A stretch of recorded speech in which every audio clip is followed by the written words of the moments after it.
نواز شریف صاحب کے بارے میں ہے. انہوں نے اعلان کیا ہے کہ وہ جمعے کو پاکستان آ رہے ہیں، لیکن ہمارے خیال کے مطابق، ہماری آبزرویشن اور کچھ معلومات سے اندازہ ہوتا ہے کہ انہوں نے پاکستان نہیں آنا، اور اگر وہ پاکستان آئیں گے تو سیدھا ان کو جیل میں ڈال دیا جائے گا، جو ان کے لیے ممکن نہیں ہے.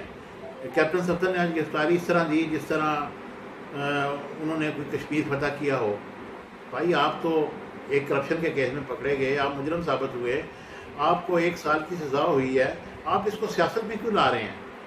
آپ لوگوں نے ملک کو 27,000 ارب کے قرضے میں پھنسا دیا ہے، لوگ مہنگائی کی چکی میں پس رہے ہیں، اور عوام آپ کو بددعائیں دے رہے ہیں، اور آپ اس میں سیاست کر رہے ہیں.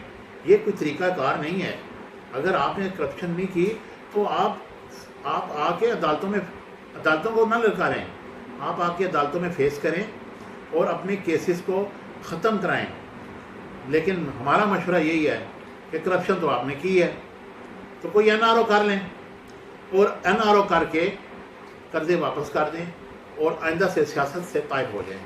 یہی آپ کے لیے بہتر ہوگا، کیونکہ جیل میں پولسٹر فوم کے گدے آپ کو نہیں ملیں گے، آپ کو زمین پر لیٹنا پڑے گا، اور جو آپ کے لیے بہت مشکل ہے. پھجے کے پائے بھی نہیں مل سکتے، وہاں تو ابلی ہوئی دال ہے، اس کی گواہی میں خود دوں گا. مشرف کے دور میں زمین پہ لٹایا گیا، اور وہاں پر بھی وہ دال ایسی ہے کہ دانہ ڈھونڈنا پڑتا ہے، اس لیے آپ کے لیے مشکل ہے. آپ دلیری کے ساتھ آئیں، اڈیالہ جیل جائیں، یہ آپ کے لیے ممکن نہیں ہے. اس لیے قارئین اکرام، ابھی تو ان کا صرف ایون فیلڈ کے کیسز کا فیصلہ ہوا ہے. گزشتہ میں نے انگلینڈ میں نے ایک کوئی 2 ہفتے کا وہاں پر وزٹ کیا. الفرڈ کے جو 2 بہت بڑے بڑے پلازے ہیں، یہ پورے خاندان کے ہیں. وہاں پہ انگلینڈ کے ہر بندے کو معلوم ہے کہ یہ شریف خاندان کے یہ پلازے ہیں، جن کی مالیت کروڑوں پاؤنڈز بنتی ہے. اب کیا ہماری نیب کو نہیں پتہ؟ کیا ہماری حکومت کو نہیں پتہ؟ وہ چیزیں کہاں سے آئی ہیں؟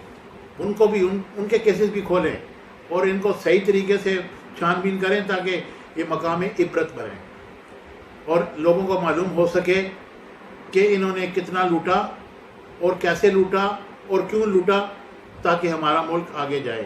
یہ بہت زرخیز ملک ہے، یہاں کا نوجوان بڑا زرخیز ہے، یہاں کی زمین بڑی زرخیز ہے، یہاں کے موسم بڑے زرخیز ہیں. میں تو یہی کہوں گا کہ خدا را کوئی حق کا فیصلہ کر دیں تاکہ معلوم ہو سکے کہ ان عوام کو لوٹنے والوں کا کیا انجام ہوتا ہے.